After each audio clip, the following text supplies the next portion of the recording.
नमस्कार दोस्तों, हम पढ़ने जा रहे हैं एसएससी चंडीगढ़ और सुपर टेट के लिए प्रश्नों को। मेरी थोड़ी सी आवाज़ में दिक्कत है। अगर आप लोगों को क्लास में कोई परेशानी होती है तो आप कमेंट में बता दीजिएगा, तो मैं कुछ दिनों तक क्लास रोक दूंगी जब तक मेरी आवाज़ पूरी तरीके से ठीक नहीं हो जाती। तो चलिए शुरू करते हैं। और एक जानकारी देनी थी कि वीडियो के डिस्क्रिप्शन में मेरे व्हाट्सएप ग्रुप का लिंक है, आप ज्वाइन करना चाहते हैं तो ज्वाइन कर लीजिएगा। पहला है, अग्नि नीरजा रोग किससे संबंधित है? तो ये सेब एक फल होता है, उससे संबंधित है अग्नि नीरजा। जैसे रानीखेत, कल रानीखेत पढ़ाया था मैंने। रानीखेत ये जो है मुर्गी का रोग है। उसी प्रकार से अग्नि नीरजा है जो सेब के लिए है। मानव शरीर में लाल रक्त कणिकाओं का निर्माण कहाँ पर होता है? तो अस्थि मज्जा में लाल रक्त कणिकाओं का निर्माण होता है। जब हम बकरी या भेड़ का मांस खाते हैं तब हम किस प्रकार के उपभोक्ता हैं? तो हम द्वितीयक उपभोक्ता है। क्योंकि क्या होता है कि बकरी या भेड़ का मांस हम जब खाते हैं तो पहले तो इसकी एक श्रृंखला बनी हुई होती है। पहले उत्पादक होते हैं।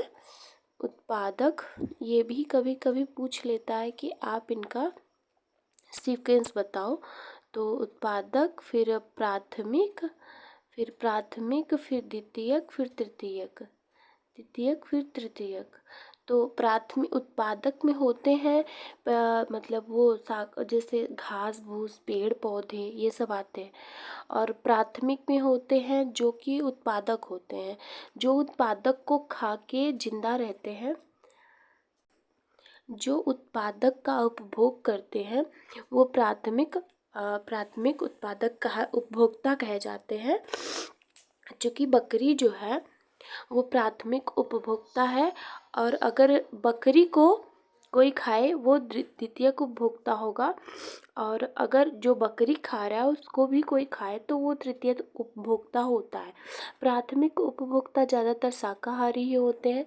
द्वितीयक उपभोक्ता ज़्यादातर शाकाहारी मांसाहारी लगभग दोनों होते हैं, और तृतीयक उपभोक्ता केवल मांसाहारी होते हैं। यदि जल का प्रदूषण वर्तमान गति से होता रहा तो अंततः द्वितीयक उपभोक्ता, मतलब कि जिस प्रकार से द्वितीयक उपभोक्ता के ऊपर प्रभाव पड़ेगा, इसी के बारे में दिया गया है। छोड़िए इस प्रश्न को, आप ध्यान मत दीजिएगा। जनसंख्या का अध्ययन क्या कहलाता है? तो डेमोग्राफी जनसंख्या का अध्ययन कहलाता है।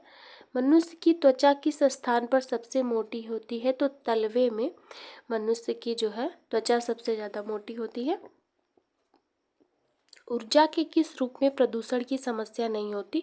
तो सौर में, जो सूर्य की ऊर्जा होती है उसमें कोई प्रदूषण नहीं होता, उसमें जो है किसी प्रकार का प्रदूषण नहीं होता। मानव शरीर में किस अंग की हड्डी सबसे लंबी होती है? तो अर मतलब जांघ की हड्डी जो फीमर होती है वो सबसे लंबी हड्डी होती है, और यह खोखली भी होती है। अत्यधिक ऊंचे ताप की माप किससे की जाती है? तो पूर्ण विकिरण उत्तमा मापी से अत्यधिक ऊंचे ताप की जो है माप की जाती है।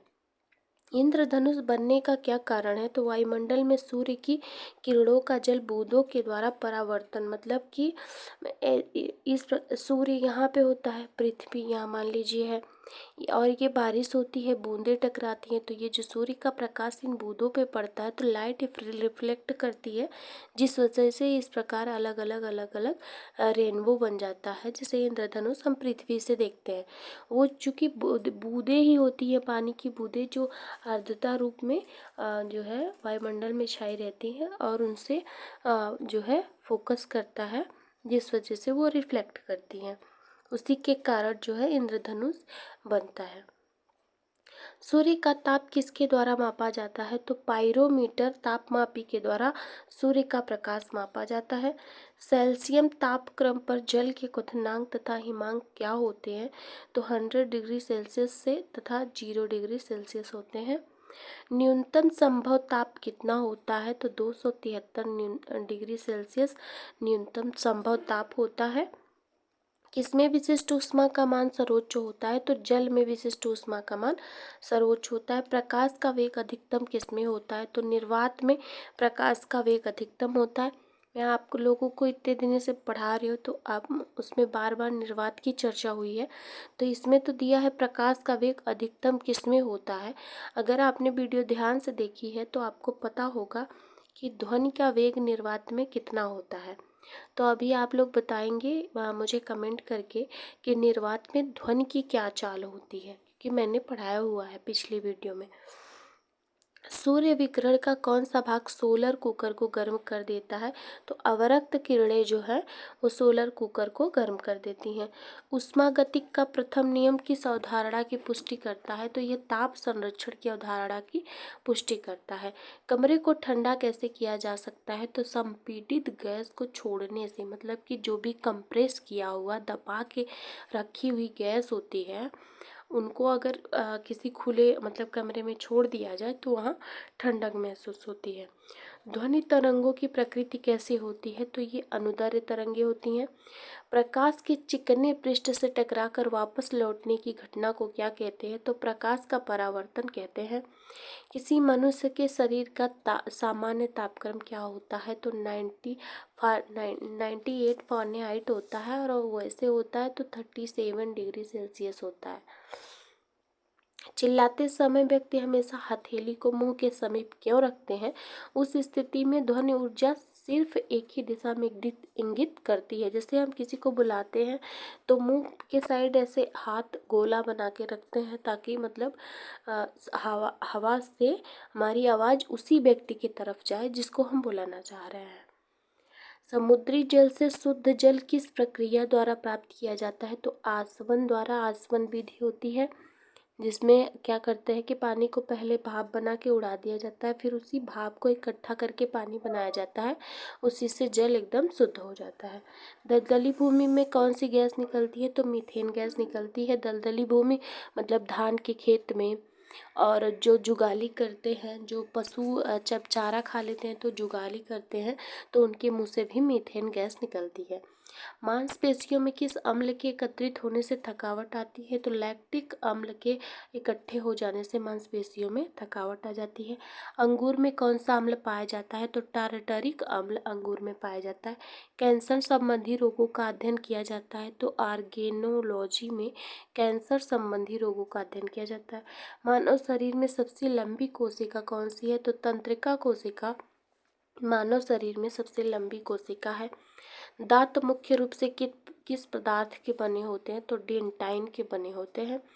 किस जंतु की आकृति पैर की चप्पल के समान होती है? तो पैरामीशियम जो है एक कोशिकीय जीव है, इसकी आकृति पैर की चप्पल के समान होती है। गाजर एक विटामिन का समृद्ध स्रोत है, तो गाजर विटामिन ए का समृद्ध स्रोत है। किस पदार्थ में प्रोटीन नहीं पाया जाता? तो चावल में प्रोटीन नहीं पाया जाता है। मानव का मस्तिष्क लगभग कितने ग्राम का होता है? तो 1350 ग्राम का मानव के मस्तिष्क का भार होता है। रक्त में पाई जाने वाली धातु लोहा आयरन पाया जाता है रक्त में। किण्वन का उदाहरण है दूध का खट्टा होना, खाने की ब्रेड का बनना, गीले आटे का खट्टा होना, मतलब कि फफूंदी लग जाना, वो किण्वन के कारण होता है। कौन एक उड़ने वाली छिपकली है? ड्रेक छिपकली उड़ने वाली छिपकली है। दालें किसका एक अच्छा स्रोत होती हैं? तो प्रोटीन का अच्छा स्रोत होती हैं। देसी घी में से सुगंध क्यों आती है? तो डाई एसिटिल के कारण देसी घी में से सुगंध आती है। इंद्रधनुष में किस रंग का विक्षेपण अधिक होता है? तो लाल रंग का विक्षेपण सबसे ज़्यादा होता है। टेलीविज़न का आविष्कार किसने किया था? तो एल बेयर्ड ने टेलीविज़न का आविष्कार किया था। हीरा चमकदार क्यों दिखाई देता है? सामूहिक आंतरिक परावर्तन के कारण हीरा चमकदार दिखाई देता है। तो आज की क्लास बस यहीं तक है। आप लोगों का धन्यवाद। तैयारी करते रहिए।